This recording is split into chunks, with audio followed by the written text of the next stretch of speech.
नमस्कार। एक और टिप्पणी के साथ मैं अतुल चौरसिया।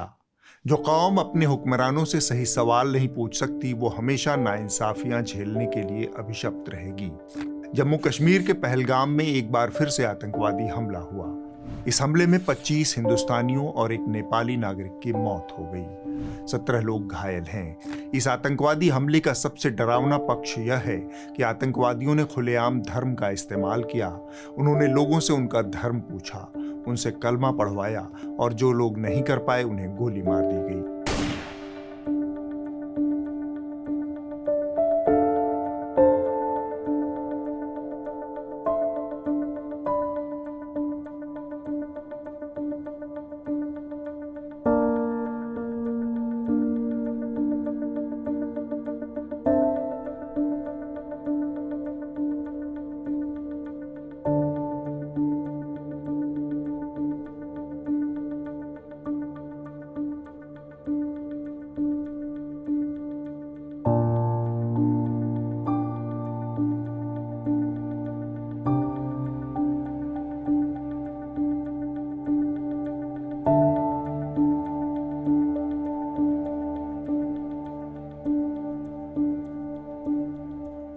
यह घटना आतंकवाद के साथ जुड़े अंध धार्मिक कट्टरवाद को भी हमारे सामने रखती है। इस बात में कोई संदेह नहीं कि इस आतंकी घटना से जुड़ी जो जानकारियां सामने आ रही हैं वह दो धर्मों के बीच की खाई को और गहरी, दो समुदायों के बीच के भरोसे को पूरी तरह से खत्म करने वाली हैं।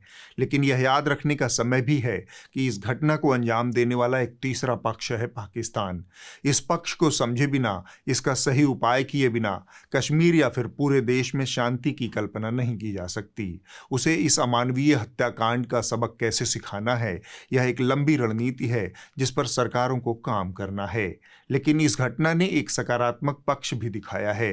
कश्मीर घाटी के लोगों ने पहली दफा खुलकर आतंकवाद का विरोध किया है।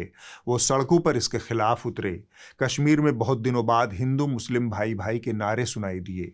कश्मीर घाटी में हर शहर ने इसके खिलाफ बंद का आयोजन किया और इसकी मजम्मत की। वहां के लोगों ने कैंडल मार्च भी किया।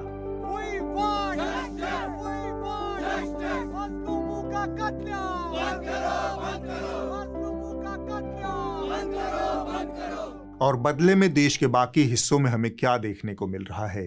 कश्मीरी छात्रों पर हमला, उनके स्कूल कॉलेजों से पलायन।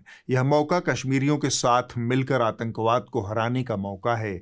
हमें इसे खोना नहीं चाहिए। कश्मीरी मुल्ला वापस आओ! कश्मीरी मुल्ला वापस आओ! कश्मीरी मुल्ला वापस आओ! हिंदू रक्षा दल उत्तराखंड ने ये घोषणा की है कि कल से अगर कोई मुसलमान, शुरुआत हम देहरादून से करें, कोई मुसलमान कश्मीरी हमें देहरादून में मिला तो हम उसका इलाज अवश्य करेंगे। स्टूडेंट चंडीगढ़ मज परान यूनिवर्सल ग्रुप ऑफ इंस्टीट्यूशन उसके डेरा बसी मज वनस अचानक हमला करना होस्टलस मज तमाम लड़के कम से कम लड़के 8 खंड परान होस्टलस मज गो अटैक के पे तमाम लोकल योर बिहार मतलब यम इर्द गिर्द लोकल्स आके नॉक करने लगे, गालियां देने लगे, दरवाजा खोलो, तुम लोग टेररिस्ट हो वगैरह। तो मेरी दोस्त भी थी वहाँ पे, हम लोग डर गए। हमने उनको इतना बोला कि हम लोगों ने क्या किया, जिन्होंने किया उनसे जाके पूछो।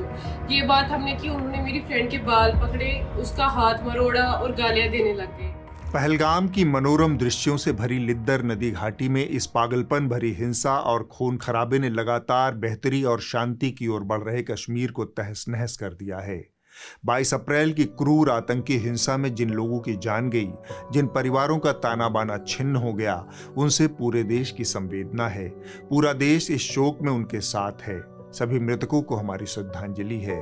उन्हें याद करने, उनका सम्मान करने और भविष्य के लिए चिंतन करने का यह वक्त है। ये लोग अकाल चले गए, इन्हें अभी जाना नहीं था। ये 26 लोग 26 असीम संभावना और उम्मीद थे जिन्हें असमय छीन लिया गया। दुख की इस घड़ी में सभी पीड़ित लोगों के साथ एकजुटता से खड़ा रहना हमारा संकल्प होना चाहिए। हम अपनी सहज मानवीय सामूहिकता से इस अमानवीय कृत्य का मुकाबला करें और मानवता के मूल्यों से आतंकवाद के राक्षस को हराएं।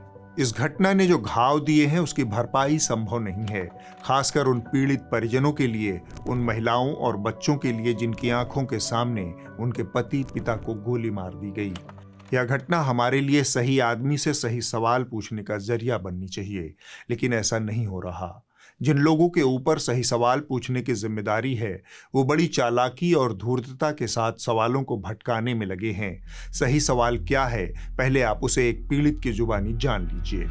कोई फैसिलिटी नहीं, कोई आर्मी नहीं, कोई પોલીસ નહીં। જ્યારે મોટા મોટા નેતા આવે કોઈ વીઆઈપી માટે પાછળ કેટલી ગાડી ઉપર હેલિકોપ્ટર તેનાથી હાલે છે, ટેક્સ પે કરે છે એના ઉપર નથી। વીઆઈપી માટે જે સર્વિસ છે એ આ લોકો માટે કેમ નથી? હું નીચે આર્મી કેમ્પમાં ચિલ્લાઈને કહેતી હતી કે ઉપર કેટલા લોકો જખમી છે, તમે લોકો જલ્દી કંઈક કરો। અમે ઉપરથી પડતા આખડતા નીચે ઉતરતી હજી ઉપર કોઈ ફેસિલિટી ગઈ નહોતી। આતંકવાદી અમારી સામે આવીને ગોળી મારી જાય છે, હિન્દુ મુસલમાનને અલગ કરીને હિન્દુના બધા ભાઈઓને ગોળી મારી છે। તો આપણી આર્મી કરે છે શું? લાખોની સંખ્યામાં આર્મી હતી ત્યાં, અને જે ટુરિસ્ટ પ્લેસ છે ત્યાં કોઈ આર્મી મેન નહીં, કોઈ પોલીસમેન નહીં कि कोई फर्स्ट एड किट नहीं। इतने बड़े पैमाने पर हुई किसी घटना के बाद बहुत वाजिब और सीधा सा सवाल यही उठता है कि आखिर 4-5 लोग इतने उन्नत हथियारों के साथ मौजूद थे और सुरक्षा एजेंसियों खुफिया तंत्र को इसकी भनक तक नहीं लगी। यह चूक तब और ज्यादा चिंताजनक हो जाती है जब खुद प्रधानमंत्री घटना से 3 दिन पहले जम्मू कश्मीर के दौरे पर जाने वाले थे। प्रधानमंत्री 19 अप्रैल को जम्मू के कटरा से श्रीनगर तक चलने वाली वंदे भारत एक्सप्रेस को हरी झंडी दिखाने के लिए कटरा जाने वाले थे। इसके साथ ही उन्हें विश्व के सबसे ऊंचे रेलवे पुल का उद्घाटन भी करना था। किन्हीं कारणों से यह दौरा आखिरी वक्त में टल गया। प्रधानमंत्री नरेंद्र मोदी की 19 अप्रैल को प्रस्तावित जम्मू कश्मीर यात्रा को स्थगित कर दिया गया है। इस दौरे में पीएम मोदी कटरा से श्रीनगर तक वंदे भारत एक्सप्रेस को हरी झंडी दिखाने वाले थे। यह दौरा भले ही टल गया हो, लेकिन यह सवाल कायम है कि अगर प्रधानमंत्री जाते तब क्या होता। चूक और भटकाव को समझने के लिए हमें अर्नब गोस्वामी के पास चलना चाहिए। एक शब्द है नीचता। अर्नब गोस्वामी के सामने आकर यह शब्द भी पानी भरने लगता है। आप गृह मंत्रालय से सवाल मत कीजिए, आप मौजूदा सरकार पर सवाल मत खड़ा कीजिए, आप मोदी अमित शाह का नाम मत लीजिए, तो फिर किसका नाम लीजिए? उसके लिए उमर अब्दुल्ला हैं, असद ओवैसी हैं, राहुल गांधी हैं, कव्वाली वाली टीम है, सुप्रीम कोर्ट है और चुनाव आयोग है। कहवा और कश्मीरियत की बात करके असली मुद्दे से निकलने की कोशिश कर रहे उमर अब्दुल्ला, असदुद्दीन ओवैसी को सवाल मत पूछो। तो क्या कहें हम Sharad Pawar ji? How can the Supreme Court tell the government that you have elections in Kashmir by September 2024? What have elections in Kashmir got us? Akhilesh को शांति चाहिए, राहुल को शांति चाहिए, शाहरुख खान को शांति चाहिए, ओवैसी को शांति चाहिए। क्या शांति चाहिए? शांति नहीं होगी। ये इस्लामिस्ट टेररिस्ट हैं उमर अब्दुल्ला जी, असदुद्दीन ओवैसी जी। इसलिए बॉलीवुड वाली जो ब्रिगेड है, और ये बॉलीवुड के सुपरस्टार्स तो दुबई से जाके फ्लाई इन करते हैं, चार्टर्ड प्लेन पे आके कहते हैं धैर्य रखो, अरे नहीं सुनेंगे तुम्हारी बात, तुम क्रिकेट खेलो उनके साथ, तुम क्रिकेट खेलो। और इस सारे जो स्पोर्ट्स चैनल है, मैं कहना चाहता हूं दोस्तों, जो बहुत पैसा बनाते हैं, India Pakistan India Pakistan India Pakistan India Pakistan बेच के बैठ के कवाली सुनो दोस्तों, बहुत हो गया। अर्नब के ऊपर हम विस्तार से बात करेंगे, लेकिन पहले आप इन भाई साहब की बात सुन लीजिए। मेरा नाम अवधेश है और मैं अभी पश्चिमी उत्तर प्रदेश के एक गांव में हूं, जहां से न्यूज लॉन्ड्री के लिए एक ग्राउंड रिपोर्ट करने के लिए आया हूं। इससे पहले आपने तमाम मेरी वो रिपोर्ट देखी होंगी, चाहे संभल की हिंसा हो या बहराइच के दंगे, जिन्हें मैंने बहुत करीब से कवर किया। इसके अलावा आपने दिल्ली पर मेरी अवैध वाहनों पर भी रिपोर्ट देखी होगी कि कैसे दिल्ली ट्रैफिक पुलिस और कुछ बिचौलियों के द्वारा एक संगठित अपराध को अंजाम दिया जाता है। लेकिन यह सिर्फ मेरे भरोसे पर नहीं होता है या मेरे बल पर नहीं होता है, यह हम कर पाते हैं आपकी बदौलत, हमारे सब्सक्राइबर्स की बदौलत। क्योंकि न्यूज लॉन्ड्री किसी से भी कोई पैसा नहीं लेता है, ना ही सरकार से, ना ही कॉरपोरेट से। हम सिर्फ आपके भरोसे पर चलते हैं। यह भरोसा हम पर बनाए रखें और न्यूज लॉन्ड्री को सब्सक्राइब करें, ताकि हम ऐसी जमीनी हकीकत, ऐसी जमीनी पड़ताल आपके सामने लाते रहें। हम फिर से अर्नब की बात कर लेते हैं। यह आदमी कितने बार, कितने तरीकों से खुद को एक्सपोज कर चुका है, एक बार फिर से देखिए। लाज शर्म से रिक्त हो चुका आदमी अर्नब गोस्वामी बन जाता है, यह देखकर आपको यकीन हो जाएगा। गवर्नर के हाथ में पूरा स्टोरी आती है, होम मिनिस्टर के हाथ में आती है, कैसे होगा? जम्मू एंड कश्मीर पुलिस किसके अंदर आती है? होम मिनिस्टर के अंदर आती है, लेफ्टिनेंट गवर्नर के अंदर आती है, आपको पता नहीं है? इस आदमी को और ज्यादा नंगा देखना हो तो आप 1.5 दशक पहले मुंबई में हुए 26/11 के हमलों को याद कीजिए, तब और अब के सुर का मिलान कर लीजिए। One was hoping that on a day like this, we heard it could have been possible that the Prime Minister and Leader of Opposition would fly down together, visit the places together. That symbolism would not have been forgotten on the people of this country. People are tired, they are frustrated, they cannot go on. People in the media, even all of us here in the media, also equally tired of reporting about senseless after senseless incident of violence to the point where it all becomes numb. Even as a journalist, you become numb to the figures that are thrown at you. 100 people killed, 50 people killed, and you live with this mix of rage, anger and absolute frustration. इन्हीं अर्नब गोस्वामी के एक लगुआ भगुआ है सुहेल सेठ। UPA सरकार के दौर में यह क्रांति की मशाल बने हुए थे। सनातन भारत भूमि का समूचा पब्लिक इंटेलेक्चुअल स्पेस इनकी आभा से चुनहराया हुआ था। सरकार को आईना दिखाने वाली इनकी बयानबाजियां चैनलों पर छाई रहती थी। We are living in callous times. Our governance system is callous. Our politicians are inept.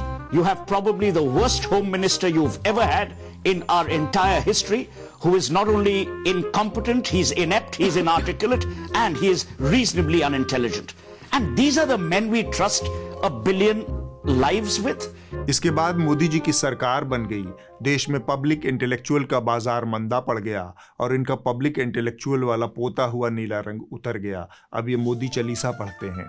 आप चाहे जो भी कहें, लेकिन जिस तरह से नरेंद्र मोदी भारत को गर्व महसूस कराने वाले लोगों तक पहुंचते हैं, वो शानदार है। वो जो कॉल लेते हैं, जो ट्वीट करते हैं और जिस तरह से लोगों को प्रोत्साहित करते हैं, वो अद्भुत है।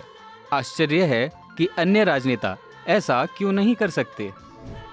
ईमानदार, जबरदस्त और दिल को छू लेने वाला नरेंद्र मोदी को धन्यवाद लेक्स फ्रीडमैन के साथ उनके शानदार पॉडकास्ट के लिए। नेताजी सुभाष चंद्र बोस की याद और सम्मान में मोदी से ज़्यादा किसी ने काम नहीं किया और हमारे देश के लिए उनके योगदान को फिर से जागृत किया। इसको कहते हैं औकात में आना। मोदी जी ने इनके और अर्नब जैसे अनगिनत लोगों को औकात याद दिला दी है, इनके नकाब उतार दिए हैं। यह मोदी जी का भारत माता को दिया गया बहुत बड़ा योगदान है, जिसे यह देश ताउम्र भूल नहीं पाएगा। हम फिर से अर्नब गोस्वामी पर आते हैं। जब जब इनसे पूछा गया कि हमला किसकी नाकामी है, किसकी जवाबदेही है, तब यह बात को घुमाते नजर आए। लेकिन इसमें सवाल आपको करना पड़ेगा अर्नब मोदी से भी। अगर 2000 पर्यटक एक जगह के ऊपर बैठे हुए थे, कहां चले गया था मिलिट्री? कलमा वाली टेस्ट, कलमा वाली टेस्ट, कलमा पढ़ने का टेस्ट क्यों हुआ? किसी को पूछ, कलमा पढ़ने का टेस्ट क्यों हुआ? क्या पूछो इंटेलिजेंस फेलियर कैसे हुआ? अरे बात इंटेलिजेंस की तो देख लूंगा मैं। अगर ये मानो तो मैं चाहता हूँ आप मान ले मेरे प्रोग्राम पर कि हिंदुओं को मारा जा रहा है। जो हिंदू कलमा नहीं पढ़ पा रहे उनको मारा जा रहा है। कैसे हिंदुओं को मारा गया? बीजेपी से पूछो। इस बात का कोई सेंस बनता है? यह सब देखने के बाद एक महिला नेता ने इस आदमी के लिए ये सब कहा। कलमा टेस्ट पे बोलिए, कल क्या कहोगे? कल इधर आज कलमा टेस्ट हो रही है। बोला पागल खाने जाओ। आपको पागल बोला, सब पागल। अपने बाल नोच रहे हो और दूसरों के भी बाल नोच रहे हो। और यह वाला हिस्सा देखने के बाद तो किसी को भी यकीन हो जाएगा कि नाहिद लारी खान ने जो कहा उसमें गलत क्या है। विनय नरवाल को मारा गया क्योंकि वो हिंदू है, क्योंकि वो हिंदू है, क्योंकि वो हिंदू है, क्योंकि वो हिंदू है, क्योंकि वो हिंदू है। विनय नरवाल हिंदू है। हर दिन इनके चैनल पर इस आदमी को झेलने वाले नेता अगर ये सब कह रहे हैं तो शायद ठीक ही कह रहे होंगे। जैसे ये अपने आकाओं के ऊपर पूछे गए सवाल को घुमा रहे थे, उसी तरह इनके पुराने चैनल टाइम्स नाउ की मोहतरमा नाविका कुमार भी गुलाटियां मार रही थी। एक पुलिस अफसर नहीं था, एक रिटेलिएटरी फायर नहीं हुआ, एक गोली नहीं चली सुरक्षा कर्मियों की तरफ। इतिहास का पहला आतंकवादी हमला है जिसमें उनको निर्बाध रूप से गोली चलाने दी गई। कांग्रेस की सरकार थी ना जब एक मिनट कांग्रेस शुद्ध सनातनियों का जब कश्मीरी पंडित निकाले गए थे 1990 के दशक में कश्मीर से, तब नहीं क्यों ना जाऊं इतिहास में। टरकाने भटकाने के अलावा जो काम खबरिया चैनलों के हुड़कचुल्लू एंकराओं ने किया वह था युद्धोन्माद फैलाने का और सांप्रदायिकता भड़काने का। जब पूरा देश इस आतंकी घटना के बाद आक्रोश और गम में था, तब नोएडा फिल्म सिटी के बंकरों में बैठे मेजर, कर्नल, लेफ्टिनेंटों ने अपने एसी वाले स्टूडियो में बैठकर पाकिस्तान को मटिया मेट कर देने का राग पंचम सुर में अलापना शुरू किया। हमें चाहिए जनरल आसिम मुनीर का सर, कोई जाए तलवार से उसका सर काट के लाए भारत। देखिए बहुत जरूरी है, अगर आप शांति चाहते हैं कश्मीर में तो लाइन ऑफ कंट्रोल के दूसरी तरफ खून बहना जरूरी है, उसके बिना होगा नहीं। आर पार की लड़ाई होनी चाहिए। ये प्लेट में उन्होंने पाकिस्तान ने हमें मौका दिया है, ये बालाकोट जैसा काम नहीं होना चाहिए। 15-16 सिटीज पे, इंपॉर्टेंट सेंटर्स पे पैराट्रूपर की स्ट्राइक होनी चाहिए। We will show you your place. We are going to burn you to the ground and we will ensure Pakistan becomes the land of the widows. और इस युद्ध के आह्वान में भी उसे टीआरपी और विज्ञापन ब्रेक लेने की याद रही। जिस 10 साल के बच्चे ने अपने पिता को खो दिया, उसे बेचने से यह मीडिया बाज नहीं आया। तुम भागे और छुपे, आतंकवादी ने ढूंढ लिया। हमें तो टोटल 2 ही दिखे थे। एक ने बोला कि मुसलमान अलग हो जाओ और हिंदू अलग हो जाओ, जेंट्स को बस, और हिंदू वाले जेंट्स को गोली मार दी गन से। और बाद में जब वो अचानक से गायब हो गए, चले गए, तब सब बोले जो बचे हैं वो भागो नीचे, तो हम नीचे भाग गए। सरकार तो गई हुई है, मतलब इतना बड़ा आतंकवादी का हमला हुआ, उनके कुछ पता ही नहीं है। इधर पूरी नीचे पूरे आर्मी का बेस है, उन्हें पता ही नहीं है। चिल्लम चिल्ली के बीच कुछ हुड़क चुल्लुओं को मोदी मॉडल का पीआर करना याद रहा, क्योंकि इसके बिना तो पहलगाम हमले का बदला पूरा नहीं होता। पाकिस्तान पर चौतरफा अटैक हो रहा है और पाकिस्तान की नींद ये सोच सोच कर उड़ी हुई है कि पीएम मोदी पाकिस्तान के साथ और क्या क्या करने वाले। बाकी सेना क्या करेगी वो प्रधानमंत्री ने आज कही दिया, इससे ज्यादा और क्या कह सकते हैं। वो बिहार की जमीन पर अंग्रेजी में भी बोले हैं, सिर्फ इसलिए कि अमेरिका भी सुन ले, पाकिस्तान भी, ब्रिटेन भी सुन ले, जापान भी सुन ले, रूस भी सुन ले। क्या इसीलिए अंग्रेजी में बोले? भारत के इतिहास में ऐसा कभी हुआ तो बता दीजिए। देखिए, मोदी ने अगर कहा ना साहब कि आतंकवादियों को कल्पना से भी बड़ी सजा मिलेगी, तो ये तय है साहब कि पाकिस्तान के खिलाफ कुछ बड़ा होने वाला है। हो सकता है इंडियन आर्मी इसके लिए तैयारी शुरू कर चुकी हो। हम और आप बात कर रहे हैं, मैं आपसे बात कर रहा हूं, वहां सर्जरी शुरू भी हो चुकी हो शायद। और मैं यहाँ पर बहुत होशो हवास के साथ ये बात कह रही हूँ कि मोदी है तो मुमकिन है, और मुमकिन क्या है? पाकिस्तान को औकात और हैसियत में रखना। खैर, जब ये सभी खबरिया चैनल अपने प्राइम टाइम की दुकान में आतंकी हमले को हिंदू मुसलमान का रंग देने की कोशिश में लगे हुए थे, तब कुछ पीड़ित इनके एजेंडे की पोल खोल रहे थे। कोई नहीं आया वहाँ पे 1.5 घंटा, वो जिंदा था तब तक, कोई नहीं आया वहाँ पे। अगर कोई हेल्प होती, आर्मी होती तो मेरे को बच सकता था, कोई नहीं आया वहाँ पे। वो कश्मीरी लोग बोलता है हमारे घर पे आओ, पैसा चाहिए तो हम देंगे, खाना, हमको यहाँ खाना बना भी दिया, और वो बोले आपको पैसा चाहिए, हम आपको मुफ्त में गुजरात पहुंचाएंगे, एक पैसा भी नहीं लगेगा, गाड़ी भी हम कर देंगे। ऐसा कश्मीरी लोग ऐसा बोले। अपने जान जोखिम में डाल के उनको मैंने कंधे पे उठा के सीधा मैं उनको हॉस्पिटल पहुंचाया है, और रास्ते में उनको मैंने बहुत सारा मतलब ऐसा दिलासा दिया, आपको डरने की जरूरत नहीं है, आपको कुछ नहीं होगा। कश्मीरी लोग बहुत यहाँ के हमको बहुत सपोर्ट दिया, और वो ऐसा बोल रहे आप हमारी दीदी है, कुछ टेंशन मत लो, हम आपको सुरक्षित गुजरात पहुँचा देंगे। अब आप पहलगाम हमले के बाद के घटनाक्रम को भी थोड़ा सा जान लीजिए।